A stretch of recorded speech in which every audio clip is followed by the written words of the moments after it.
It was late summer, and the camp was quiet like it always was after the kids had gone to bed. The night air had cooled, and the usual chatter and laughter had long since faded into the stillness of the forest that surrounded us. I was sitting in the staff cabin with the other counselors. A few of us gathered for a late-night meeting to go over the next day's activities. The fluorescent lights buzzed above us, the quiet hum filling the space in between our discussions. We were talking about everything and nothing, just the usual camp business, when the first sound cut through the air. First, I thought it was just the wind. Sometimes, the trees can make odd noises in the dark, especially when they sway just right, their branches scraping against one another. But then it came again, a cry. It wasn't the kind of cry you'd expect from any human being, but it was unmistakably the sound of something small and helpless, something in pain. A baby's cry, high-pitched, desperate, and chilling. It seemed to hang in the air for a moment before falling silent again. I looked around at the other counselors, and I could see the discomfort on their faces. No one said anything for a few seconds, but the tension in the room was palpable. The sound came again, more distinct this time, a mournful wail that seemed to pierce through the thick walls of the staff house. "Did you hear that?" one of the other counselors asked quietly. Everyone nodded, but no one moved. The room was stiff with the uneasy realization that whatever was out there was not right. It was too late for a baby to be out there crying, and besides, we were miles from the nearest town or house. "We should go check it out," I said before anyone else could suggest it. There were 3 of us, myself and 2 other counselors who had volunteered to investigate. In hindsight, it was a foolish decision, but at the time, the sound had been so disturbing, so out of place, that we felt we needed to do something about it. The other counselors in the staff house stayed behind, too nervous or perhaps too sensible to get involved. We grabbed our flashlights and headed toward the woods, the path dark and empty under the canopy of trees. The night was still and quiet now, the usual sounds of crickets and rustling leaves absent, as if the forest itself was holding its breath. We could still hear the faint echo of that cry, though distant now but still unmistakable. It seemed to pull us forward, and we pressed on, walking faster now, the beam of our flashlights cutting through the darkness. The woods surrounding the camp were dense, filled with thick brush and towering trees that created an almost impenetrable barrier. The further we walked, the darker it became. We passed a small clearing and heard the cry again, closer this time, but still distant. The hairs on the back of my neck stood up, the air cold despite the warmth of the summer night. There was something off about the cry, something that didn't feel right. We reached the bank of a small stream, the water trickling over rocks and logs. It was here that we found it. Lying by the stream, barely visible in the dim light of our flashlights, was a small rabbit. It was limp, its body twisted in unnatural ways, and its fur was matted with blood. The blood was flowing down the bank, staining the rocks and the water with a dark, almost black hue. I could feel my stomach churn at the sight. It was horrific. The poor creature had been torn apart, its abdomen ripped open, its insides spilling out in a grotesque mess. The light from our flashlights flickered over the body, illuminating the gruesome details. The other counselors stood frozen for a moment, unable to speak. We all just stared at the dying animal in disbelief. I could feel my pulse pounding in my ears, my breath shallow. The rabbit's eye was wide open, still glistening with the last remnants of life, and its tiny body twitched every now and then in spasms of pain. "We need to get out of here," I said, my voice tight. There was no sense in staying here any longer. Whatever had done this was still nearby, and it was clear that it wasn't something we could handle. But one of the counselors, a man named Greg, stepped forward, his face set in a determined expression. "I'm going to end its suffering," he said, his voice low. He pulled out a small knife, one he always kept on him for safety, and crouched down next to the rabbit. "Greg, are you sure?" I asked, but he didn't respond. He just focused on the rabbit, preparing to put it out of its misery. There was a brief moment of hesitation between us, but the sound of that cry, that bone-chilling sound, cut through the stillness again. This time it was much closer, too close for comfort. "We need to go now," I said, the urgency clear in my voice. Greg seemed to snap out of whatever trance he was in and nodded. "I'll take care of it. Just go back to the camp. I'll catch up," he said. His voice still steady but edged with something I couldn't quite place. I didn't like the idea of splitting up, but it seemed like the only option. The three of us started making our way back to the camp, the sound of our footsteps crunching in the underbrush the only noise in the still night air. We had barely made it halfway back to the staff house when we heard the sound of rapid footsteps behind us. Turning around, I saw Greg running toward us, his face pale and his clothes soaked in blood. His shirt was torn, and his eyes were wide with fear. "What happened?" I asked, my voice filled with panic. Greg didn't answer, but instead pushed past us, not slowing down for a second. We followed, the sound of our shoes pounding against the forest floor as we caught up with him. By the time we reached the staff house, we were all out of breath, but Greg was shaking so badly he could hardly stand. Inside, the staff meeting was wrapping up. The other counselors looked at us, their faces confused. "What happened?" one of them asked. Greg didn't answer immediately. He just stood there, staring at the floor, his eyes wide. He was still covered in blood, his hands shaking as he tried to wipe them off on his pants. Finally, he spoke, his voice low and trembling. "It wasn't just a fox," he said, his voice cracking. "It was a cougar, a big one. It attacked me. I only got away by throwing the rabbit at it. I had to throw it at the cougar to get it to back off." We all stood there, frozen, as the gravity of his words hit us. A cougar, out here in the woods, hunting and so close to the camp. We were lucky to have gotten away when we did. Immediately, the camp went into lockdown. The rangers were called in, and the entire area was shut down for the night. No one was allowed out into the woods. The staff house was locked up tight, and we were all instructed to stay inside.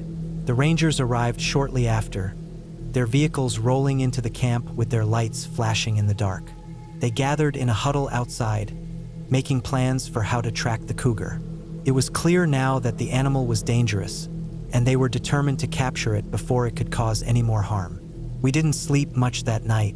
The tension was thick in the air, and every little sound in the woods made us jump.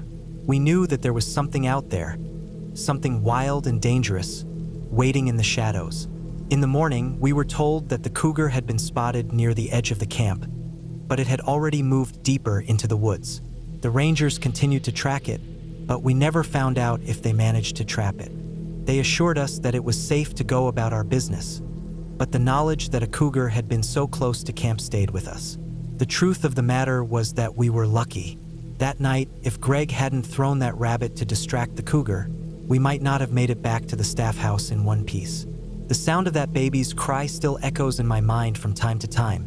Now, when I hear it in the woods, I remember what we found. And I remember the lesson we learned that night. Don't go into the woods if you hear a baby crying. It's not what it seems. It's not what you think. And you might not make it out alive. It was the middle of the summer when I got my first real sense of how eerie things could get in the woods at our camp. I had worked as a counselor before, but this summer was different. This camp, located in the dense woods of Southern California, had its own unique atmosphere. Remote, isolated, and filled with more stories than I cared to count. Deer wandered through the campgrounds at dusk, foxes sneaked around in the dark, and coyotes howled in the distance most nights. But there were also rumors about the land itself, about strange sounds that came from the woods at night, and stories from the older counselors about ghostly sightings. The camp had its fair share of creepy spots, old, abandoned cabins, overgrown paths that led nowhere, and strange rock formations that seemed to have been carved by something or someone. Everyone had their theories. Some said the area had been inhabited long before the camp, that Native American spirits still lingered. Others said it was just the wildness of the place, the solitude that made it feel otherworldly. One thing was for sure, no matter how many times I worked there, the place never lost its eerie vibe. Sometimes, it felt like the forest was watching us. One night, after I'd finished putting my campers to bed, I stepped outside our cabin to get some fresh air. The night was calm, with a light breeze rustling the trees, and the stars were bright overhead. I took a deep breath, letting the cool night air fill my lungs. I had just started chatting with another counselor, Josh, when something strange happened. I heard footsteps. At first, I didn't think much of it. We were in the woods, and animals were always around, making noises, rustling leaves. But then I saw her, Sadie, one of the other counselors, running past me at full speed, her face pale and wide-eyed. She was out of breath, and behind her, a group of teenage girls from her cabin were following close behind, all of them looking like they had seen a ghost. They were dressed in black, their clothes making them look like shadowy figures in the dim light. Sadie didn't stop.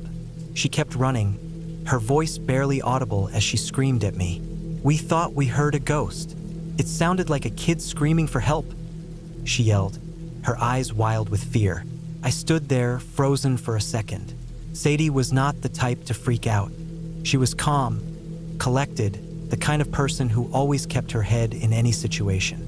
So when I saw her running like that, looking terrified, I knew something was wrong. The girls followed her, all of them still visibly shaken.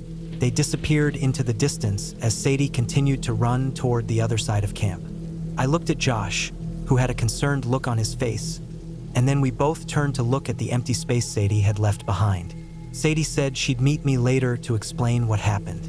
I didn't want to go to bed with my mind racing, so I decided to wait for her.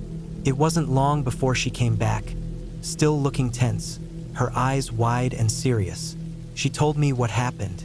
She had taken her cabin of teenage girls on a night hike, something she had done many times before. The idea was simple. They were supposed to dress in black, pretend to be ninjas, and have a little fun in the woods under the stars. But as they walked down the trail, everything felt fine until they reached a particularly dark section of the path, a place where the trees grew thick, casting deep shadows across the trail. As they walked through the darkness, they heard something. At first, it was just a faint sound, a whisper, like a child calling out. It wasn't loud at first, but it was clear. "Help!" The girls had stopped, confused. They listened closely, trying to figure out where the voice had come from. But as they stood there, it became clearer, and the sound grew louder. At first, it still sounded like a small child, crying out for help in the woods. But then something changed. The voice distorted. It became unnatural, not human anymore. It was a high-pitched scream, a screech that made their blood run cold. And then it started to echo, not coming from one place but from all around them. It sounded like the child's voice was coming from every direction, each time more distorted than the last. The girls had freaked out. Some of them were in tears, others frozen in fear, not knowing what to do. Sadie tried to calm them down, but the sound kept coming, louder and more distorted each time. In a moment of pure panic, they all ran back to camp as fast as they could, too terrified to think clearly. Now, as she told me this, I could see the fear in her eyes. Sadie wasn't one to make things up, and I had never seen her like this before. We were counselors, we were supposed to be brave, calm under pressure. But the fear in Sadie's voice was enough to make my stomach tighten. We decided to investigate, of course. We were counselors, and it was our job to keep the kids safe, even if it meant investigating something that felt off. We made our way toward the area she described, a section of the trail that wasn't far from the camp, but deep enough that the trees closed in around us. The woods felt different at night. The shadows seemed to stretch out, and the quiet was deafening. As we walked deeper, I could feel the hairs on the back of my neck standing up. Then we heard it. It wasn't a child's voice this time. It was worse. It was the same distorted scream, but now it sounded like something monstrous. The voice was higher pitched than before, like a demonic shriek, and the way it echoed, reverberating through the trees, made it feel like it wasn't coming from one place at all. It felt like the entire mountainside was alive with that terrible screech. It sent a chill down my spine. I froze, and for a moment, I couldn't move. The sound was so chilling, so unnatural, that my mind struggled to process it. It wasn't a child in distress. It was something far worse, something that shouldn't exist. Sadie must have seen the look on my face because she grabbed my arm, her grip tight. "We need to go back. Now." We turned and ran, my breath ragged, heart pounding in my chest. The sound followed us, echoing through the woods, but it was fading. By the time we reached the edge of the camp, it had disappeared entirely. I didn't stop running until I reached the safety of the campfire lights. The sound was gone, but the fear stayed with me. When we told the other counselors what had happened, they just stared at us, wide-eyed, but no one had any answers. Everyone had their own theories, of course, wild animals, the wind, maybe even someone playing a prank. But deep down, we all knew it was something far stranger. Whatever it wasn't human. It wasn't anything we'd ever heard before. The whole experience left me unsettled, but the next day, I thought we'd get some answers. The camp director called a meeting, and to my surprise, they addressed the strange sounds we had heard.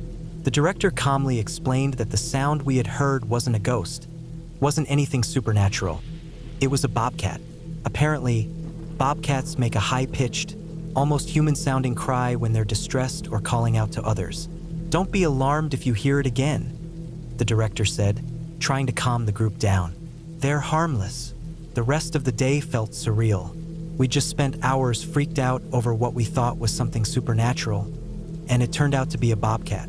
Everyone kept teasing Sadie and me about the ghost story we had told, but none of them had heard that terrifying sound firsthand. None of them had felt what we had felt that night. But even with the camp director's explanation, I couldn't shake the feeling that something was off. The sound had been too strange, too distorted to be just a bobcat's call. And more than that, it had been too intentional, like it was trying to lure us in. Maybe it was just my mind playing tricks on me after everything that had happened, but I couldn't shake the unease. That night, as I sat by the campfire, I listened carefully for any sounds in the woods. I heard the usual rustling of the leaves, the distant howling of coyotes, and the occasional bird call. But I kept my ear out for that sound, the one that made my skin crawl. Nothing came. I spent the rest of the summer at camp, and we heard the story about the ghost child more times than I care to count. The sound never returned, and eventually, everyone moved on from the incident, chalking it up to a weird animal call. But for me, every time I heard a rustling in the woods, I couldn't help but wonder, what if it wasn't just a bobcat? What if there was something else out there? Something that we hadn't seen, something we couldn't explain. That summer, I never went back to that spot on the trail, and I don't think I'll ever be able to shake the memory of that scream. The forest has its secrets, and some of them, I think, are best left undiscovered. I'm going to tell you about something that happened to me when I was in my early 20s, back in the late 80s. It was one of those experiences that stayed with me for years, gnawing at me, but I couldn't talk about it much. It's one of those things that sounds a little crazy, but I swear, it's as real as anything else that's happened to me in my life. I've gone camping plenty of times. I mean, I grew up camping with my family all over Florida. It was a way of life, really. But that weekend, in that park, on that trip, something was different. Something was wrong. I'd been working for the Park Service for a while, and a good friend of mine, Amy, worked with me as well. The other friend we had with us was Becky. This was her first camping trip. She had never been camping before, so she was excited but nervous at the same time. Amy and I knew the ropes, though, so we were trying to make her feel comfortable. We were camping in a quiet youth area in a park in Central Florida. It wasn't a public campsite, it was off-limits for normal visitors, but because we worked for the Park Service, we could stay there for free. The area was isolated, much quieter than the regular sites. It felt peaceful, almost like we had the whole place to ourselves. The first day had been great. We set up our tents, started a little campfire, and cooked some food. Everything was just like any other camping trip I'd been on, until the second day. By the afternoon, we'd all sort of spread out a little. Amy was off doing her own thing somewhere, probably checking on the wildlife or something. Becky was resting by the fire, and I was walking around gathering firewood. We were within shouting distance, but each of us was sort of doing our own thing, enjoying the solitude. Now, I've been camping enough to know when something's off. It wasn't anything obvious at first, at least not enough for me to be alarmed. But I kept getting this nagging feeling, like someone was watching me. I'd look around, but there was never anything. No movement, no sounds. I just shake it off, tell myself I was being paranoid, and keep working. But it didn't go away. Every few minutes, I'd feel that sensation again. It was a feeling I couldn't describe. Not quite fear, but an uncomfortable awareness that something was wrong. Still, I didn't say anything. I figured it was just my imagination. As the evening drew closer, we started the bonfire. The sun was setting, and the air had that still, quiet quality that comes with dusk. It was one of those nights where you could feel the calm in the air, and everything felt peaceful. That's when the ranger showed up. He was a friend of ours, someone who worked at the park, and he lived nearby on the property. He had a truckload of firewood in the back and a 6-pack of beer. He dropped the firewood near our campsite and joined us by the fire. We all talked for a while. Nothing too exciting, just casual conversation. By then, it was pretty dark. The stars were out, and the fire crackled in the silence. But then we heard something off in the distance. It was the sound of teenagers, laughing and joking, probably having fun on one of the trails. But that wasn't right. The trails were closed after sunset. No one was supposed to be out there. The ranger heard it too, and he didn't hesitate. He grabbed the keys to his truck and told us he'd go check it out. Amy and I decided to stay by the fire. It was peaceful, and we both needed a little break from the day. We were just relaxing and chatting when we started to hear something strange. It wasn't a sound from the trail or from animals. It was a strange, heavy stillness that seemed to settle over the entire campsite. And that was when I felt it again, the feeling like someone was watching me. This time, though, it was more intense.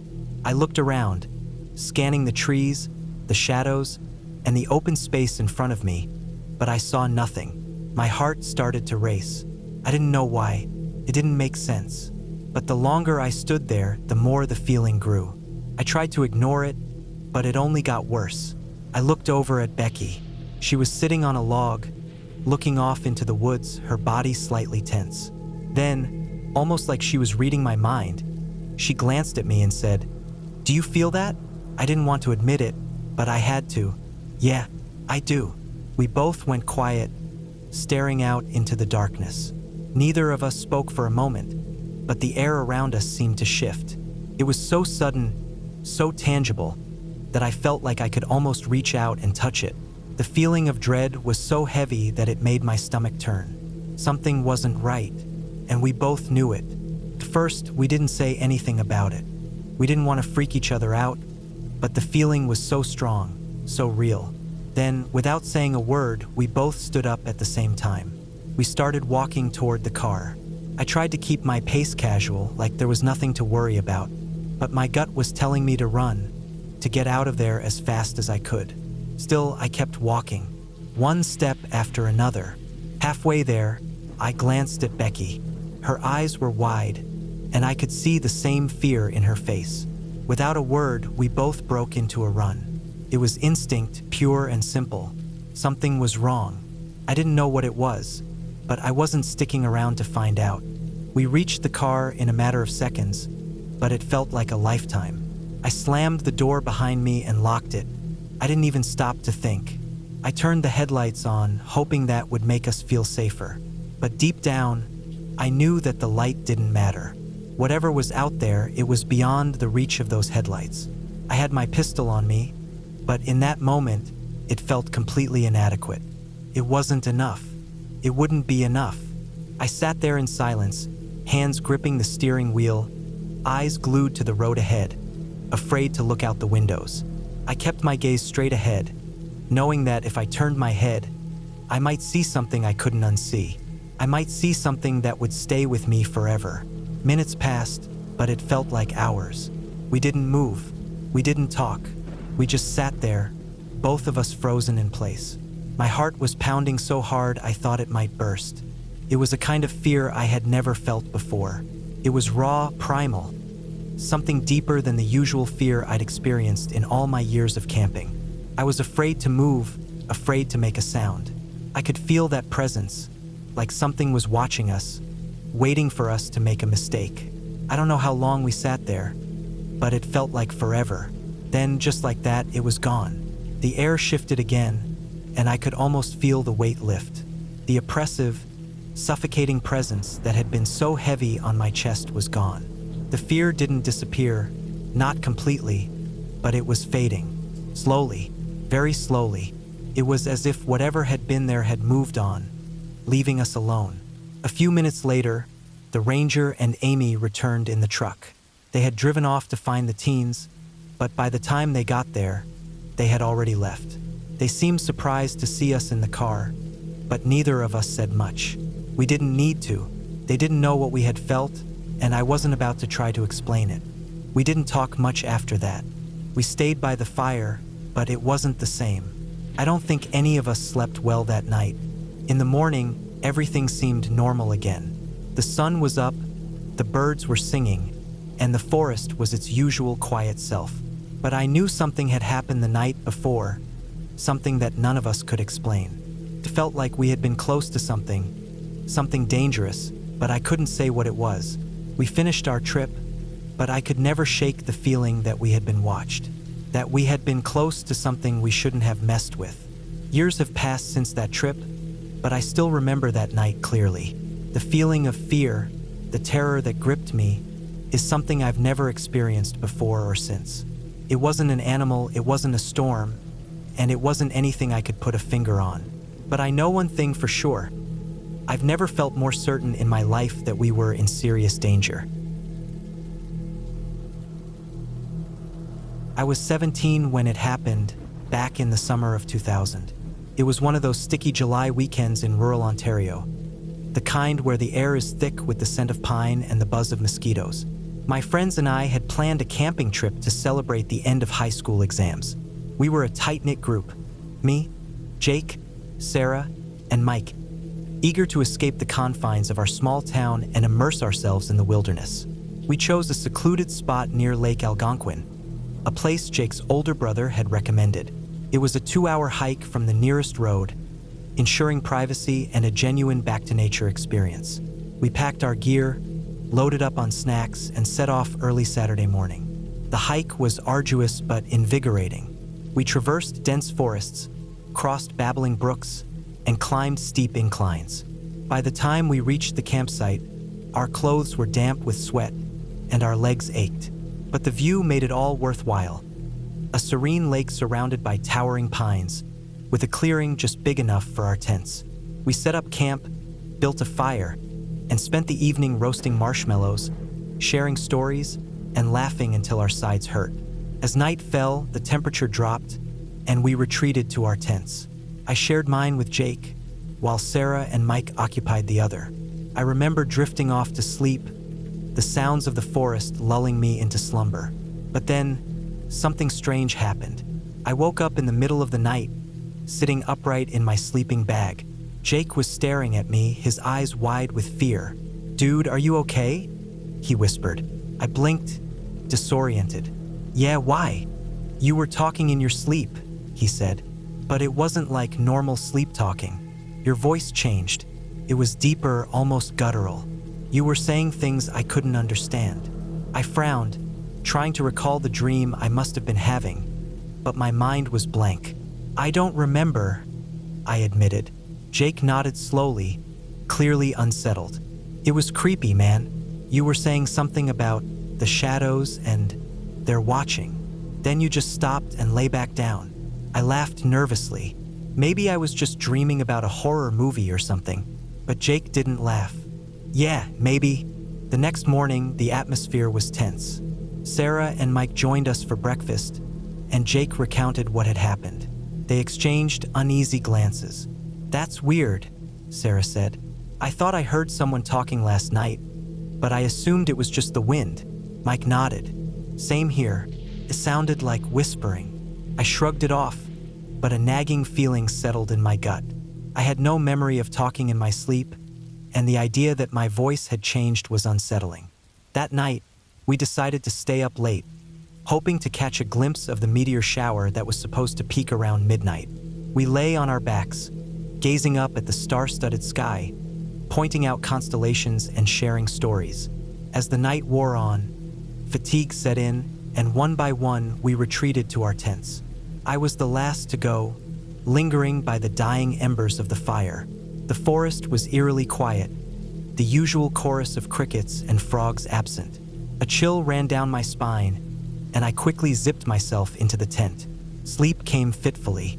I tossed and turned, plagued by unsettling dreams. In one, I was standing alone in the forest, surrounded by towering shadows that whispered unintelligible words. Their voices were low and menacing, and I felt a sense of impending doom. I awoke with a start, drenched in sweat. Jake was sitting up, his face pale. "You did it again," he said. "Did what?" "Talked in your sleep. But this time it was worse.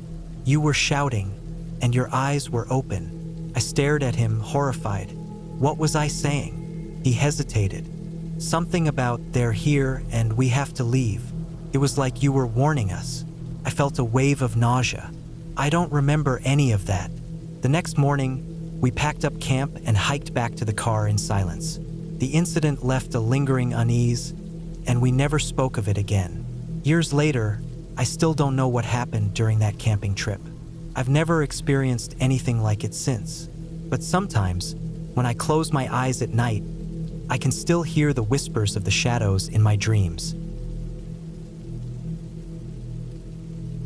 It was a typical summer evening, the kind I've become so familiar with over the years, when I decided to spend the night camping with my family. We were up in the hills, not far from home, but far enough to feel like we were in the middle of nowhere. The air smelled of pine and earth, the type of fresh, sharp scent you only get in the woods. There was a slight chill to the air, but nothing that made the warmth of the campfire unbearable. We'd been setting up camp earlier in the day, the usual routine, unpacking tents, setting up sleeping bags, and gathering firewood. As usual, I found myself enjoying the quiet, alone time. The world around me felt peaceful. My wife and kids had all gone to bed early, which left me with my dog, Duke, and the crackling campfire. I opened a cold beer and took a seat on the log by the fire, watching the flames dance and listening to the occasional rustle of the trees. It was a perfect night. There was no wind, and the only sounds were the crackling of the fire and the distant chirping of crickets. Duke, my big, loyal German shepherd, sat at my feet, occasionally lifting his head and sniffing the air. He was always alert, a trait I appreciated. I scratched behind his ears and took another sip of beer, letting the warmth of the drink relax me. The fire flickered, casting long, dancing shadows around the campsite. I could feel the familiar stillness of the woods settling in around me. It was one of those rare moments when everything felt just right. But then Duke's calm demeanor suddenly shifted. He lifted his head, his ears pricked up, and his nostrils flared. A low growl rumbled from his chest. It was deep and steady, not playful like he sometimes growled when we were roughhousing, but serious, almost like a warning. My heart rate kicked up a notch, a slight twinge of unease creeping in. I squinted into the dark, trying to see what had caught his attention. The fire was only throwing light a few feet beyond the logs, and everything else beyond that was pure black. The moon wasn't up yet, and the surrounding forest was silent, almost as if it was holding its breath. Duke's growling grew louder, more intense. I knew something was out there, something big. His eyes darted around, following movements I couldn't see. I stood up, my hand instinctively reaching for the flashlight in my pack. The growling continued, now turning into short, sharp barks. He was warning whatever it was to stay away. I flicked on the flashlight and swung the beam into the darkness, my eyes straining to catch any sign of movement. At first, I saw nothing but the deep shadows of the trees and the sway of branches in the wind. I took a cautious step forward, the beam cutting through the night like a knife. Then, about 100 yards away, the light hit something. I froze. My heart stopped for a split second. There, standing perfectly still, was the unmistakable silhouette of a mountain lion. The reflection of the flashlight caught its eyes, glowing eerily back at me. It was big, its coat blending perfectly with the shadows of the forest. But the eyes, those eyes, they were clear as day, wide and fixed on me. I took a step back without thinking, my hand gripping the flashlight harder. Duke's growling intensified, now a sharp, continuous snarl. The mountain lion didn't move. It just stood there, watching me, as if it was deciding whether I was worth its attention. I could feel the weight of the situation pressing down on me. This wasn't some random encounter. This was something serious. A mountain lion, a predator, just 100 yards away from me. I had read stories about mountain lion attacks, heard the rumors, but none of that prepared me for the icy chill that ran down my spine in that moment. Duke barked again, his body tense, but I could tell he was just as nervous as I was. He wasn't charging the lion, he was warning it, trying to keep it at bay. And maybe that was enough. Maybe it was enough to make the lion second-guess its approach. For a moment, nothing moved. There was no sound except the steady crackle of the fire and Duke's occasional growl. The mountain lion stared at us for what felt like hours, though it was probably only a few minutes. Every second felt like an eternity. I had no idea what to do. I had no weapon, no way of defending myself or Duke if it came down to it. My mind raced, calculating all the things I should have done, the steps I should have taken before coming out here, warnings, safety measures, precautions. But none of that mattered now. What mattered was that there was a mountain lion in my sightline, and it wasn't showing any signs of leaving. The silence was unbearable. Then, almost as if it had made up its mind, the mountain lion shifted. It moved slowly, deliberately, its muscles rippling under its fur as it took a step back into the trees. For a moment, I thought it was leaving, but then, without warning, it paused, its body perfectly still once more, eyes locked on mine. I didn't move. My breath came in shallow gasps, my mind racing with possibilities. The thing was still watching, waiting, and I was afraid to make a sound or sudden movement that might trigger an attack. Then I remembered something. I had heard once that making noise might intimidate a mountain lion, make it feel like it wasn't an easy target. I slowly took a deep breath and, with a steady hand, I reached down to grab a small stick from the ground. I threw it into the fire, sending a burst of embers into the air, the crackling fire growing louder. Duke's growling stopped, but his body was still tense. The mountain lion, however, didn't flinch. It stood its ground, unmoving, its eyes fixed on me. Seconds stretched into minutes, and then, slowly, the mountain lion turned. It was a smooth, practiced motion. It padded silently into the shadows of the trees, fading into the darkness as if it had never been there. I waited, my heart pounding in my chest, until I couldn't see its eyes anymore, until there was nothing but the heavy silence of the woods once more. I didn't know how long I stood there, the flashlight still in my hand, before I finally lowered it. I glanced around, half expecting the lion to leap out at me from some hidden spot, but there was nothing, just the dark, empty forest. Duke was still on alert, his eyes scanning the area around us, but the tension had eased. My legs felt like they were made of lead as I sat back down on the log by the fire. I took a long, deep breath and tried to steady my nerves. The reality of what had just happened started to sink in. A mountain lion, so close. I had been out here countless times, camping in the same spots, hiking in the same woods, and I had never once thought about how many mountain lions might be lurking nearby. The thought sent a chill through me. How many times had I been sitting around a campfire like this, unaware that a predator was watching me from the shadows? How many times had I taken this all for granted, thinking I was alone, when in reality, I was just another potential meal in the eyes of something much larger and stronger than me? I looked around the campsite, the firelight dancing on the ground, and then at Duke, who was still lying at my feet.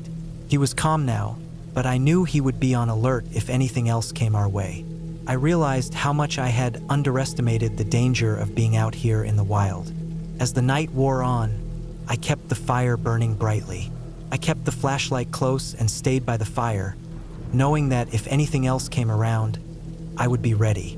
But in the back of my mind, I couldn't stop thinking about that lion, about how close it had come, how it had watched me, sizing me up. It made me realize just how fragile this peaceful camping trip really was. Eventually, I went inside the tent with my family, still shaken, but grateful for the protection of the walls around us. I stayed up for a while, thinking about what had happened, about the wildness of the forest that I had always felt so comfortable in. But now, I wasn't sure if I would ever see the woods in quite the same way again. The wilderness had reminded me of its power, and I would never forget the feeling of being so small, so vulnerable, out there in the dark. I had been planning that trip for a couple of weeks. I'd been working too many hours back to back, barely seeing the sun during the day, and I could feel that anxious buzz building up in my chest. I needed something to break up the routine, something to reset the clock in my head. That's usually when I get the itch to be out in the woods. Just quiet, open space. No phone ringing, no emails. Just me, a cooler full of beer, and enough gear in the back of my truck to disappear for a few days.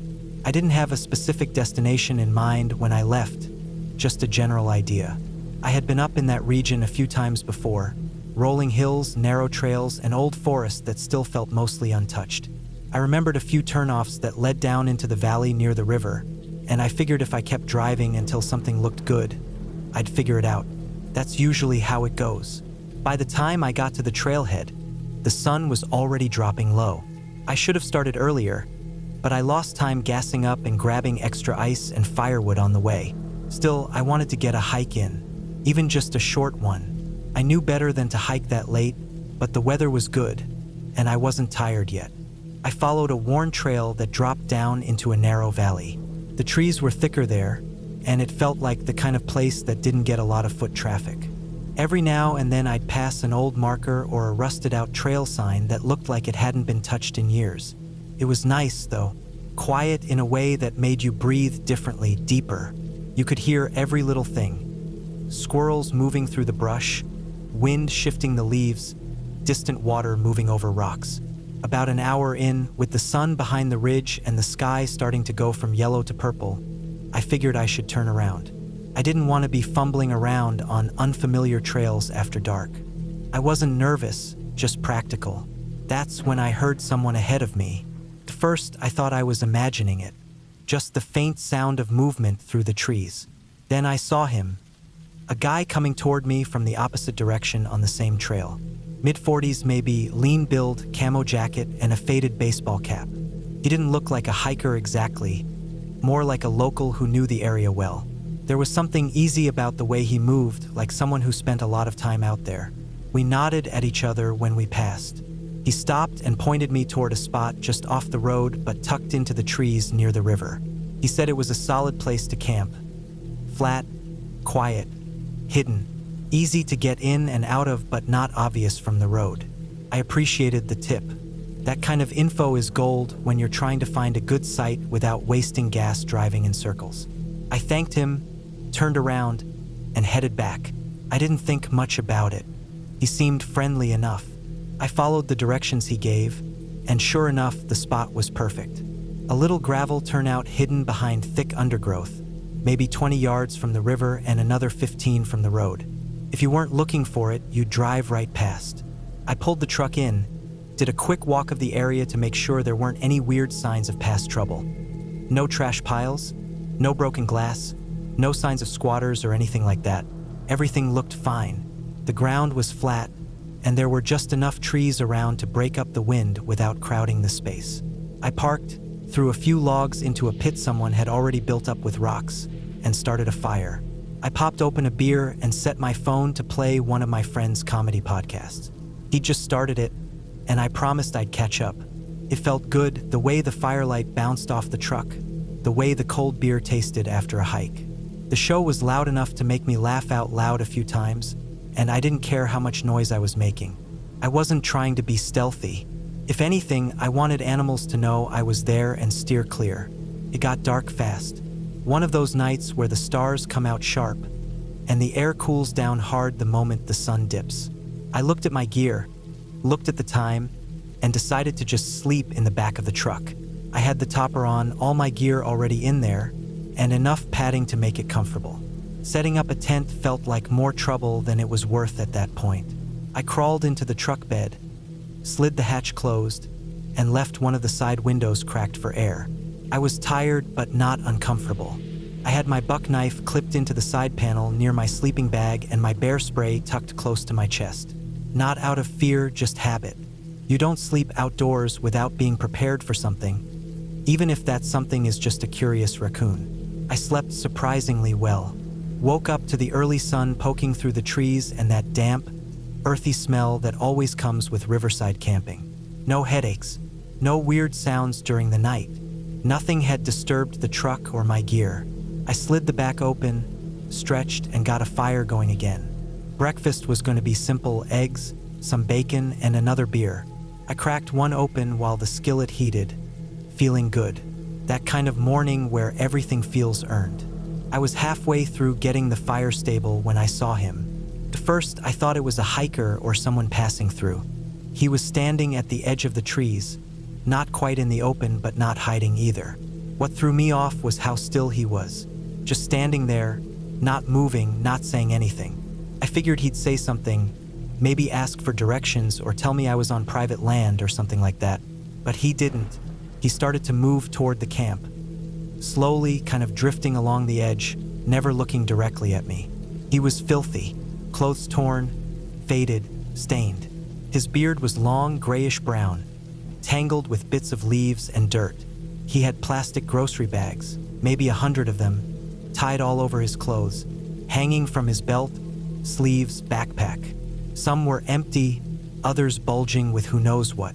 They rustled as he moved.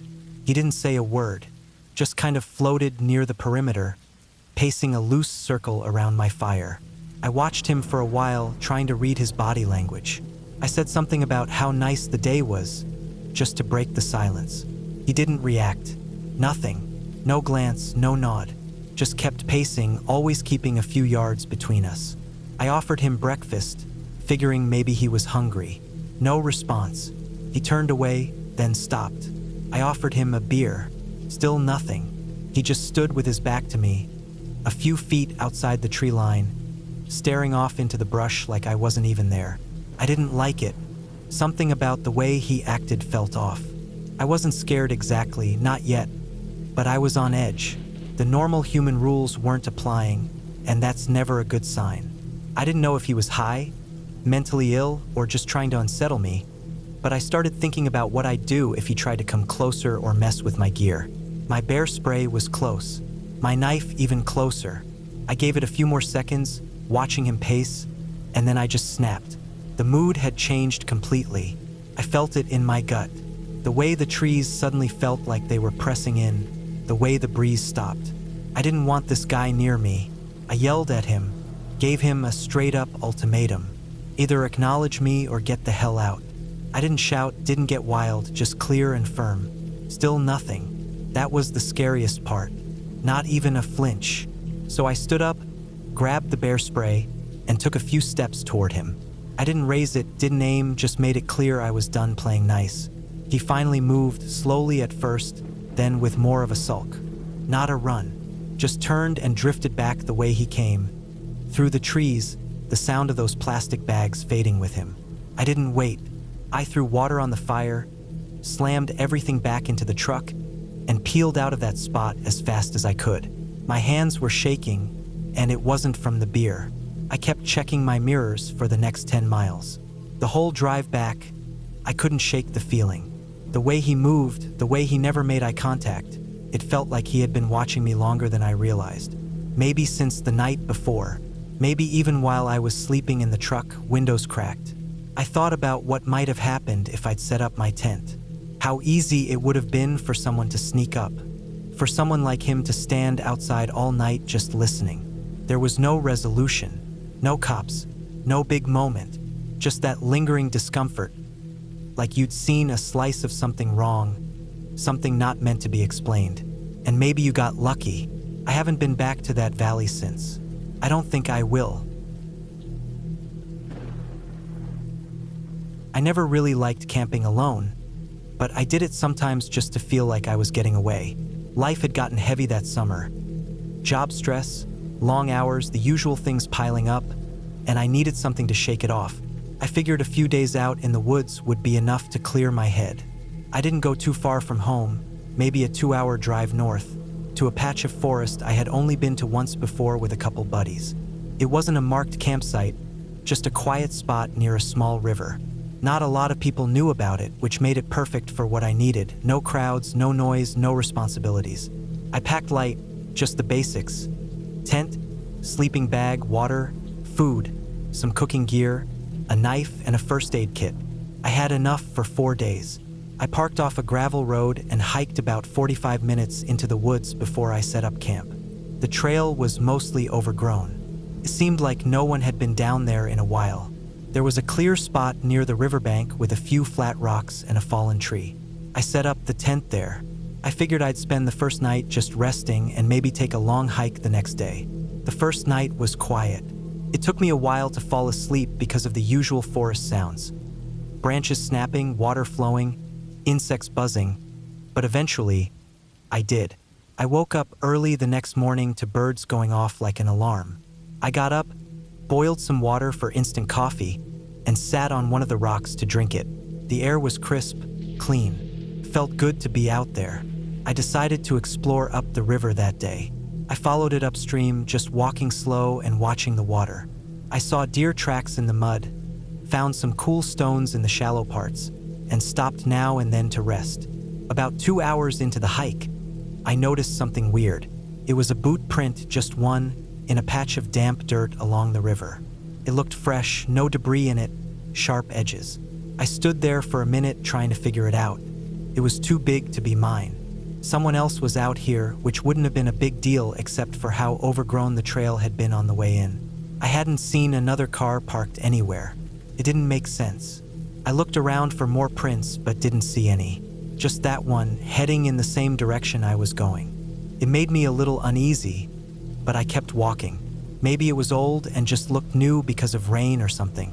I kept telling myself stuff like that, just brushing it off.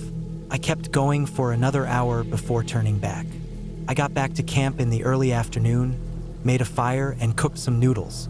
I sat there for a long time just watching the flames and listening to the river. The uneasiness hadn't really gone away. It wasn't fear, not exactly, just this feeling like something was off. That night, I had trouble sleeping again. Not because of the usual forest sounds, but because there were fewer of them. That might sound weird, but when you spend time in the woods, you start to notice the rhythm of things. The chirps, the rustles, the hum of bugs. That night, it felt like the woods were holding their breath. I laid there in my tent listening to nothing. That's what got to me. At some point, I did drift off. I don't know how long I was out, but I woke up suddenly to a noise right outside my tent. It was soft, almost like someone dragging something over leaves. I stayed completely still, my heart pounding. It wasn't an animal sound. It was slower, smoother. I listened as hard as I could. The sound circled my tent once. Then it stopped. I didn't move. I didn't even breathe. A few minutes later, I heard it again, but farther away, down by the river.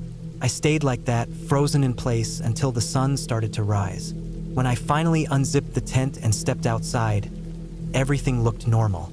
But there were marks in the dirt. Not footprints, more like dragged lines, maybe from a stick or something being pulled.